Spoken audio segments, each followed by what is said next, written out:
Today, I'm going to be showing you what an SMT divergence is and how you can use it to see what the draw is and where market might want to go. So if we look at these two line charts that I have drawn out, you can see that I have this line marked out called an SMT. Now, basically what an SMT is when an SMT divergence is between two correlated assets like the NASDAQ and the S&P 500, ES. On futures, it would be NQ and ES, right? Those are two correlated assets. That is what a correlated asset means. So you can't have an SMT with like NQ and Bitcoin. That's not how it works.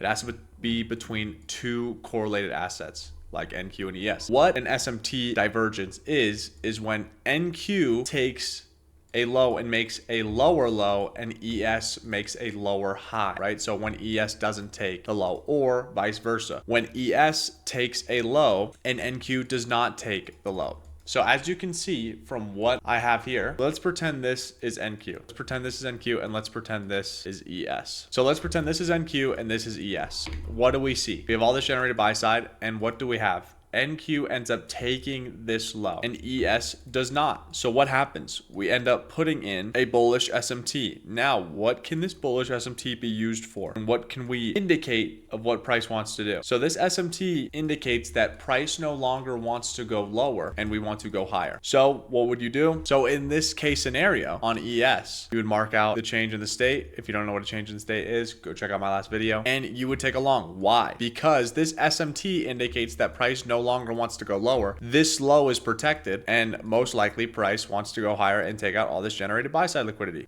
So this is what a bullish SMT looks like. Now let's go over what a bearish SMT looks like. Here's a bearish example of an SMT. So as you can see, here is our NQ chart and here is our ES chart. Now what can we recognize? We can recognize that NQ ends up taking buy side and ES does not. So NQ ends up putting in a higher high, ES puts in a higher low. Therefore, we have a bearish SMT put into place. Now again, what would you do? You could take a short because this high is now protected. We do not expect ES to come take this high because of the SMT divergence. Put your stop, right? And then you target the low. These can be incredibly beneficial to you on higher time frames. So like on a 4 hour, if this was a 4 hour chart, right? And we had all this generated buy side liquidity on the higher time frame and we end up putting in a bearish SMT on the higher time frame, like the 4 hour or the daily, we can expect that price would want to go lower for the day, the next 2 days, however long. So this could be incredibly beneficial to knowing your bias and figuring out where the market wants to go, right? And the market showing you where it wants to go. Now that you have seen what this looks like on a line chart, let me go over into the actual charts and show you an actual example. So if we take a look at NQ and ES here, this was an SMT in the past. This was Wednesday, November 5th and Tuesday, the 11th of November. So this is on the higher time frame, keep in mind. This is on the 4 hour. So if we take a look at ES over here, the one this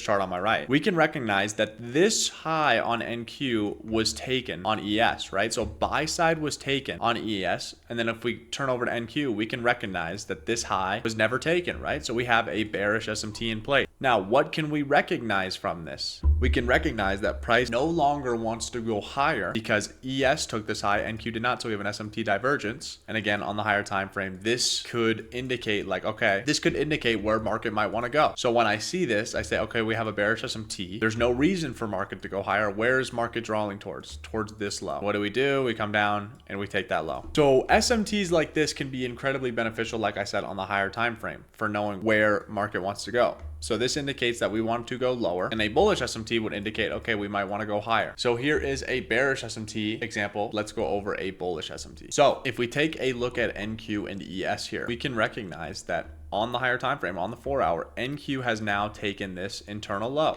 right? We have taken this internal low. We have taken sell side. And if we take a look over at ES, we have not taken sell side yet, right? So we have put in a bullish SMT divergence. Now, what does this indicate? It indicates price doesn't want to go lower and we want to move higher. So if we go over to ES, we have our bullish SMT. Where could this bullish SMT draw us towards? Well, we have all these imbalances above, but we also have these internal highs. So we have this bullish SMT, it rebalances to these internal highs, and then we begin to sell off. But like I said, bullish and bearish SMTs and SMT divergences in general can indicate either a rebalance or a shift in order flow. Price no longer wants to go lower or higher. Like I said, SMT divergences can be incredible tools to help you know where the market wants to go and also when it wants to go there. SMT divergences are something that I use every single day, every time time that I take a trade and are incredibly beneficial to learning the markets and learning how the markets move. I hope this video was very informative, and I hope you guys now know what an SMT divergence is. I highly suggest you guys begin to use this in your trading, and I will catch you guys in the next one.